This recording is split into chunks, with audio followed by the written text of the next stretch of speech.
जय दोस्तों, मैं रसूल उम्मीद करता हूँ सब मस्त होंगे, अपने सोशल कार्य में व्यस्त होंगे। स्वागत है सभी का 27 जुलाई 2025 के एग्जाम में राजन करने वाले हैं। एसएसटी यानी सामाजिक विज्ञान के मोस्ट और इम्पोर्टेंट क्वेश्चन जो कि हिस्ट्री एनसीईआरटी पैटर्न पर आधारित क्वेश्चन लिए गए हैं। क्वेश्चन बहुत ही महत्वपूर्ण है। यह क्लास जो है शून्य से शिखर तक लेकर चल रहे हैं। क्लास भी आज 14 है। चैनल पर जो भी नए हैं, चैनल को सब्सक्राइब कर लीजिए। चलिए क्लास को स्टार्ट करते हैं और पहला क्वेश्चन है, एनसीईआरटी के इतिहास पाठ्यक्रम की पुस्तक हमारा अतीत से संबंधित कौन सा कथन सत्य नहीं है। पूछा है वह कौन सा कथन है जो सत्य नहीं है। यह पड़ोसी देशों के अतीत से संबंधित है। यह केवल राजा व रानियों के समय काल के बारे में नहीं बताता। यह विभिन्न समुदायों के कलाकारों व कृषकों जैसे विविध समूहों के योगदान को दिखाने की कोशिश है। फोर्थ ऑप्शन कह रहा है, यह इस तथ्य पर अधिक जोर देता है कि भारत के एक नहीं बल्कि अनेक सारे अतीत हैं। कौन सा ऑप्शन करेक्ट है?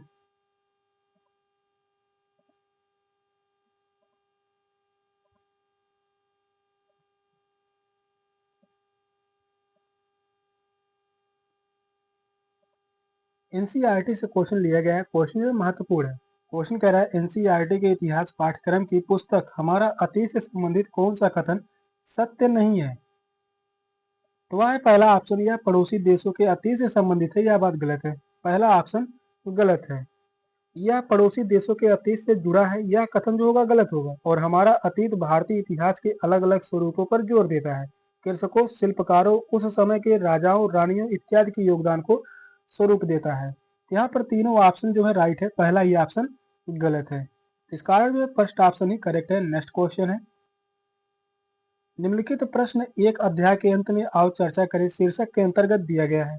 आपके विचार में साधारण पुरुष तथा स्त्री आमतौर पर अपने कार्य का विवरण क्यों नहीं रखते थे? इस प्रश्न को पूछने की सार्थकता क्या है?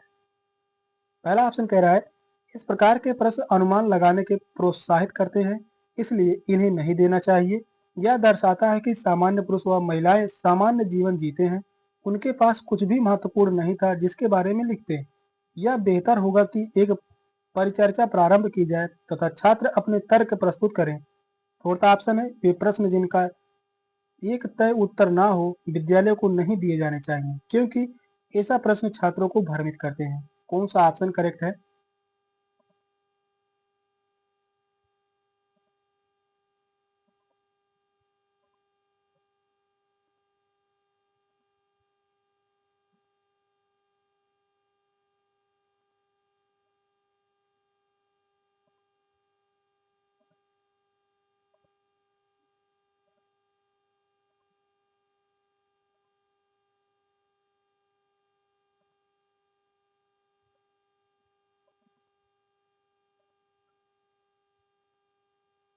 क्वेश्चन कर रहा है, निम्नलिखित प्रश्न एक अध्याय के अंत में आओ चर्चा करें शीर्षक के अंतर्गत दिया गया है। आपके विचार में साधारण पुरुष तथा स्त्री आमतौर पर अपने कार्य का विवरण क्यों नहीं रखते? इस प्रश्न को पूछने की सार्थकता क्या है? यह बेहतर होगा कि एक परिचर्चा प्रारंभ की जाए तथा छात्र अपने तर्क प्रस्तुत करें। थर्ड ऑप्शन करेक्ट है। आइए चर्चा करें के अंतर्गत प्रश्न पूछने का औचित्य चर्चा को जागृत करना है। इसमें छात्र अपने विश्लेषणात्मक चिंतन निपुणता को दर्शाते हैं। थर्ड ऑप्शन राइट है। नेक्स्ट क्वेश्चन है, कौन सा प्रश्न छात्रों में आलोचनात्मक चिंतन को विकसित नहीं करेगा? परिमितोत्तर प्रश्न, मुक्तोत्तर प्रश्न, अन्वेषणात्मक प्रश्न, अभिसारी प्रश्न। कौन सा ऑप्शन करेक्ट है?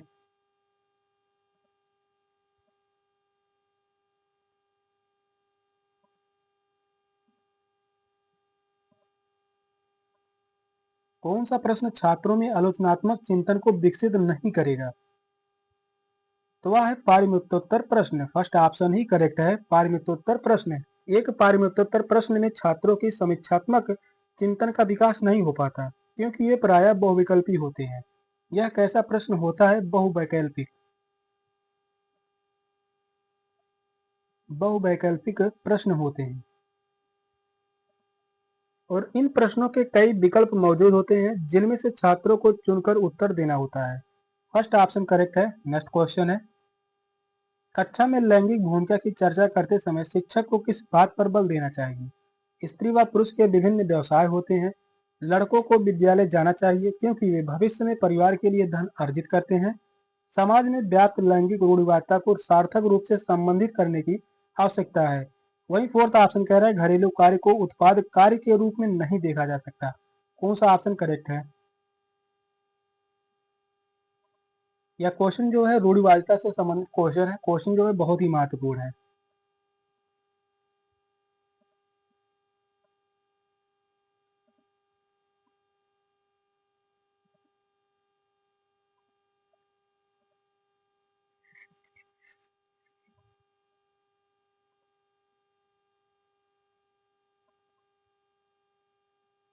इस क्वेश्चन का राइट आंसर होगा ऑप्शन सी, समाज में व्याप्त लैंगिक रूढ़िवादिता को सार्थक रूप से संबंधित करने की आवश्यकता है।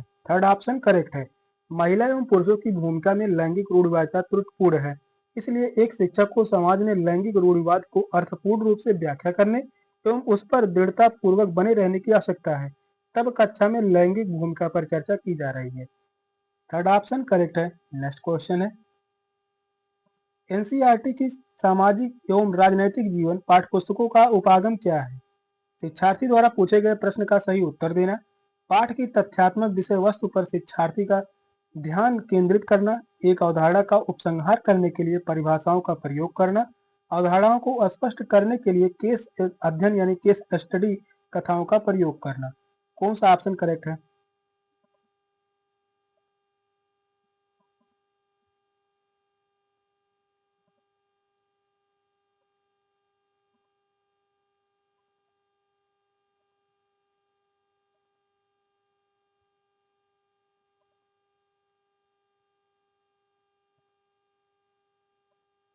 एनसीईआरटी से जो है 2 से 3 प्रश्न पूछे जाते हैं, 2 से 3 प्रश्न पूछे जाते हैं। क्वेश्चन यह भी बहुत ही महत्वपूर्ण है।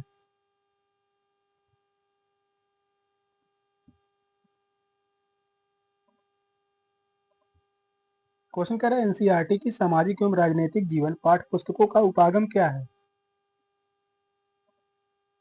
अवधारणाओं को स्पष्ट करने के लिए केस अध्ययन व कथाओं का प्रयोग करना। फोर्थ ऑप्शन करेक्ट है। एनसीईआरटी की पाठ्य पुस्तक सामाजिक एवं राजनीतिक जीवन का प्रयोग उस विषय के अध्ययन एवं सिद्धांतों की व्याख्यात्मक परिचर्चा को बताने के लिए किया जाता है। फोर्थ ऑप्शन करेक्ट है। नेक्स्ट क्वेश्चन है, निम्नलिखित में से कौन सा प्रश्न छात्रों की आलोचनात्मक चिन्ह क्षमता को विकसित करने में सहायक है? सभी संक्रामक लिखित रोग जल जनित होते हैं, यह कथन सत्य है या असत्य है? सेकंड ऑप्शन कह रहा है महिलाओं के काम पर पड़ने वाले दोहरे भार पर टिप्पणी कीजिए। प्रदूषण को नियंत्रित करने के लिए सरकार द्वारा अपनाए गए 2 उपायों को लिखिए। भारतीय स्वास्थ्य व शिक्षा में सरकार की क्या भूमिका है? बताइए कौन सा ऑप्शन करेक्ट होगा।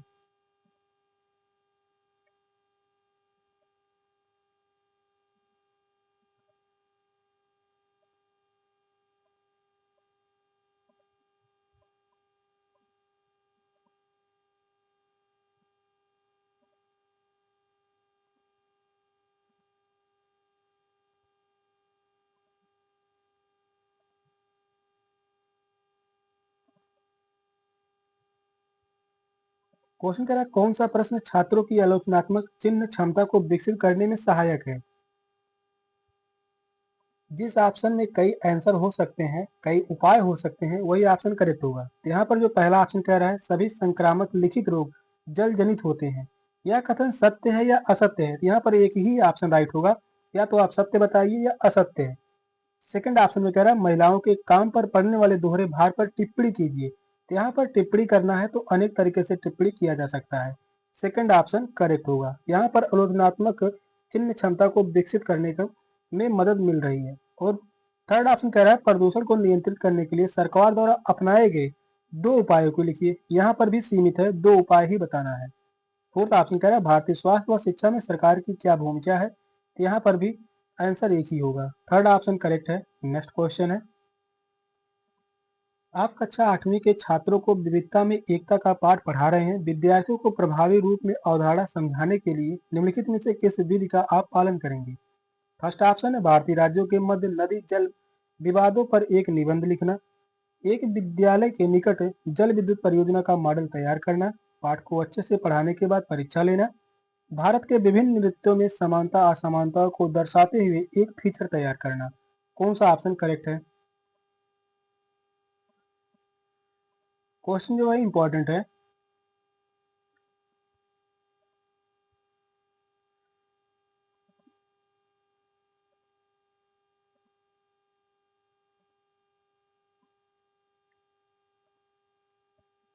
इस क्वेश्चन का राइट आंसर होगा ऑप्शन डी, भारत के विभिन्न नृत्यों में समानता असमानताओं को दर्शाते हुए एक फीचर तैयार करना। फोर्थ ऑप्शन करेक्ट है। अपने देश के विविध नृत्य प्रकारों की मुख्य समानता एवं विविधता की विशेषता की प्रशंसा को प्रस्तुत कर छात्रों को अनेकता में एकता के सिद्धांत की प्रभावकारी एवं मनोरंजक तरीके से समझाया जा सकता है। फोर्थ ऑप्शन करेक्ट है। नेक्स्ट क्वेश्चन है, सामाजिक विज्ञान में निदानात्मक परीक्षण शिक्षक को समझाने में सहायता प्रदान करेगा। विषय के उस हिस्से को याद करवाने में जिसे किसी छात्र ने याद नहीं किया है। सामाजिक विज्ञान में विद्यार्थी सीखने संबंधित किन कठिनाइयों का सामना कर रहे हैं। पुनरावृत्ति किस प्रकार विद्यार्थी की सहायता करती है। उनके छात्र कितने बुद्धिमान हैं। कौन सा ऑप्शन राइट होगा। क्वेश्चन जो है बहुत ही महत्वपूर्ण है, निदानात्मक परीक्षण। इससे क्वेश्चन जो है 2 से 3 क्वेश्चन पूछे जाते हैं। क्वेश्चन जो है बहुत ही महत्वपूर्ण है।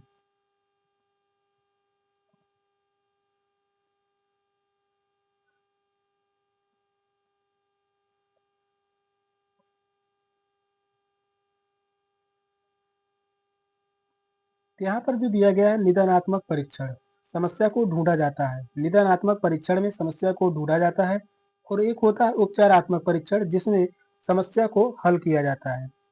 इस क्वेश्चन का जो राइट आंसर होगा ऑप्शन बी, सामाजिक विज्ञान में विद्यार्थी सीखने संबंधी किन कठिनाइयों का सामना कर रहे हैं। सेकंड ऑप्शन करेक्ट है। विशेष जांच परीक्षा के माध्यम से शिक्षक सामाजिक अध्ययन अधिगम में छात्रों की समस्या को समझ सकते हैं और विशेष जांच परीक्षा का उद्देश्य किसी विशिष्ट विषय में छात्रों के सामान्य एवं कमजोरी का मूल्यांकन करना होता है। निदानात्मक परीक्षण में होता है समस्या को ढूंढना। नेक्स्ट क्वेश्चन है, माध्यमिक विद्यालयों में सामाजिक विज्ञान शिक्षण का कौन सा कथन अनुचित है। सामाजिक विज्ञान को पढ़ाया जाना चाहिए क्योंकि यह मानवीय संबंधों की समझ को अर्जित करने में सहायक है। सामाजिक विज्ञान को पढ़ाया जाना चाहिए क्योंकि यह छात्रों को सामाजिक यथार्थ से अवगत कराता है। थर्ड ऑप्शन कह रहा है, यह विषय छात्रों को पढ़ाया जाना चाहिए क्योंकि यह छात्रों के सामाजिक मुद्दों पर वाद विवाद करने और अपने विचार अभिव्यक्त करने में विद्यालय की मदद करता है। सामाजिक विज्ञान को पाठ्यक्रम का हिस्सा होना चाहिए क्योंकि इससे राजाओं के रहन सहन, युद्ध व उस समय की अन्य सामाजिक स्थितियों के बारे में जानकारी प्राप्त की जा सकती है। कौन सा ऑप्शन करेक्ट है। क्वेश्चन लंबा है, क्वेश्चन को ध्यानपूर्वक पढ़िए, बताइए कौन सा ऑप्शन राइट होगा।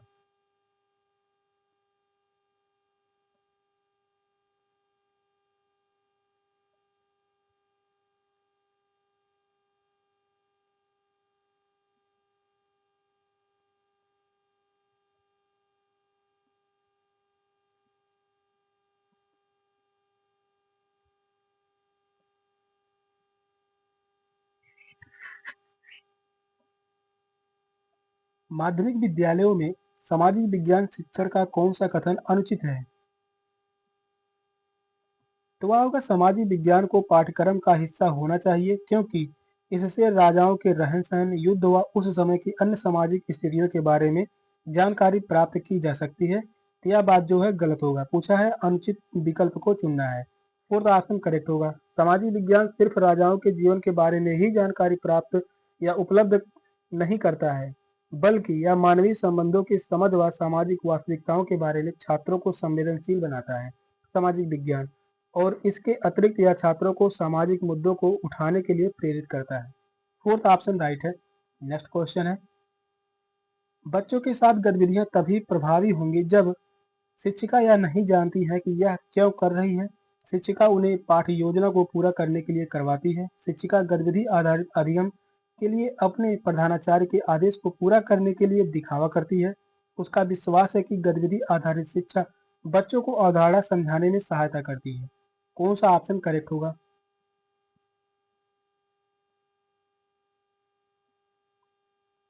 पेडागोजी से क्वेश्चन जो है ज्यादा लिए गए हैं। क्वेश्चन जो है बहुत बहुत ही महत्वपूर्ण है। ये सभी क्वेश्चन जो है शिक्षण से संबंधित क्वेश्चन है।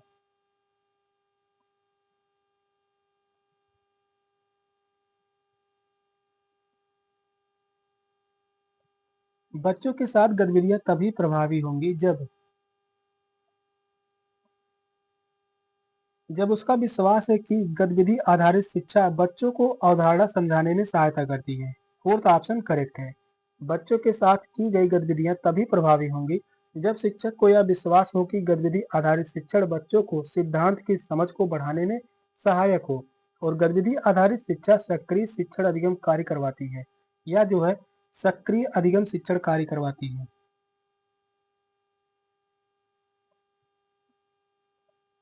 या जो है सक्रिय शिक्षण अधिगम कार्य करवाती है। फोर्थ ऑप्शन राइट है। नेक्स्ट क्वेश्चन है, निम्नलिखित में से कौन सा सामाजिक विज्ञान अनुदेशात्मक प्रक्रिया का हिस्सा नहीं है? योजना, तथ्यों का श्रुतलेख, प्रतिपुष्टि तंत्र, क्रियान्वयन। कौन सा ऑप्शन राइट है?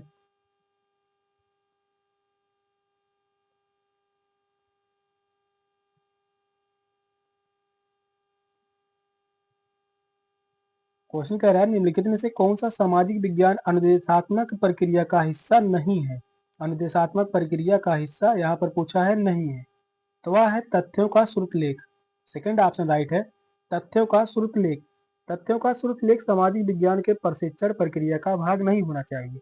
पाठ की योजना छात्रों को प्रतिपुष्ट देना उस परिपालन प्रशिक्षण के चरण में जो सामाजिक विज्ञान के अधिगम प्रक्रिया को रुचिकर बनाता है। सेकंड ऑप्शन राइट है। नेक्स्ट क्वेश्चन है, बेगम हजरत महल ने अंग्रेजों के विरुद्ध विद्रोह भड़काने में निम्नलिखित में से किस नगर से सक्रिय भाग लिया? कानपुर, लखनऊ, फैजाबाद, इलाहाबाद। कौन सा ऑप्शन करेक्ट है? क्वेश्चन जो है बहुत ही महत्वपूर्ण है।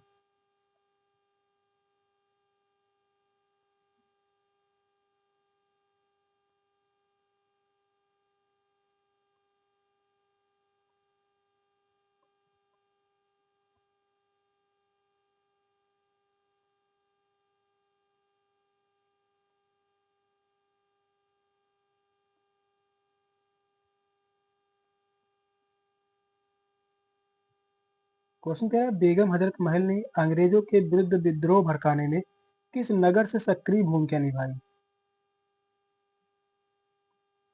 तो वह है लखनऊ। सेकंड ऑप्शन करेक्ट है, लखनऊ। बेगम हजरत महल ने अंग्रेजों के विरुद्ध भड़काने में लखनऊ से अपनी सक्रिय भूमिका निभाई थी। बेगम हजरत महल नवाब वाजिद अली शाह की पत्नी थी। बेगम हजरत महल नवाब वाजिद अली शाह की पत्नी थी। नवाब वाजिद अली शाह की पत्नी थी। वाजिद अली की अली शाह, नवाब वाजिद अली शाह की पत्नी थी। और यह विद्रोह कब हुआ था? यह विद्रोह हुआ था 1857 में। यहाँ से क्वेश्चन जरूर पूछा जाता है टेट के एग्जाम में। सेकंड ऑप्शन करेक्ट है। नेक्स्ट क्वेश्चन है, निम्नलिखित में से किस अधिगम यानी एक्ट के अंतर्गत भारतीय प्रशासन को ईस्ट इंडिया कंपनी से ब्रिटिश क्राउन को स्थानांतरित किया गया? 1833 का अधिनियम, 1858 का अधिनियम, 1861 का अधिनियम, 1868 का अधिनियम। कौन सा ऑप्शन करेक्ट है?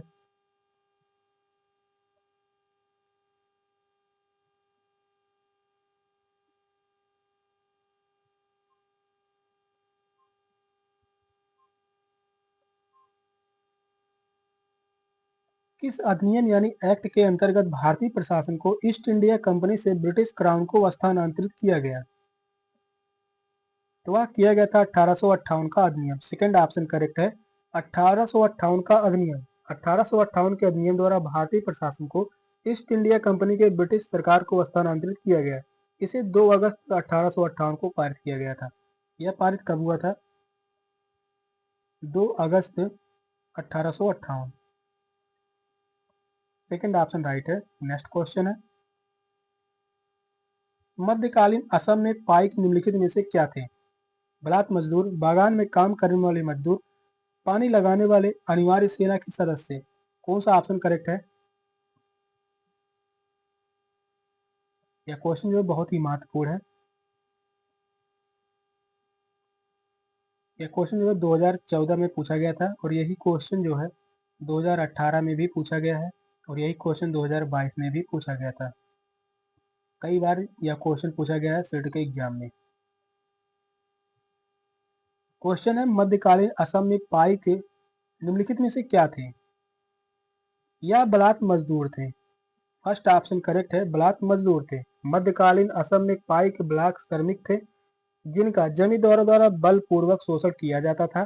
पाइक प्रणाली एक प्रकार की श्रमिक प्रणाली थी जिस पर मध्यकालीन असम का अहोम साम्राज्य टिका हुआ था।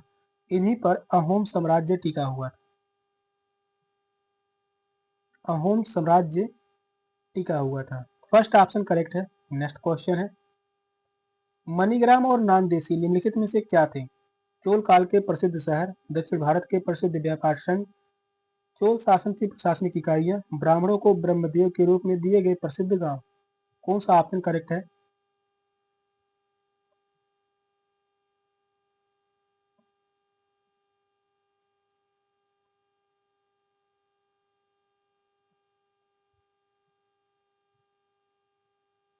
मणिग्राम और नानदेशी निम्नलिखित में से क्या थे? यह दक्षिण भारत के प्रसिद्ध व्यापार संघ थे। सेकंड ऑप्शन करेक्ट है, दक्षिण भारत के प्रसिद्ध व्यापार संघ थे। मणिग्राम व नानदेशी दक्षिण भारत के दो प्रसिद्ध व्यापार संघ थे। दक्षिण भारत में व्यापारियों द्वारा व्यापारिक गतिविधियों के विस्तार हेतु ये संघ बनाए गए थे। सेकंड ऑप्शन करेक्ट है। सेशन का लास्ट क्वेश्चन था। क्वेश्चन कैसे लगे कमेंट में जरूर बताइएगा। चैनल पर नए हैं, चैनल को सब्सक्राइब कर लीजिए। मिलते हैं फिर क्लास में, तब तक के लिए बाय बाय, टेक केयर, जय हिंद।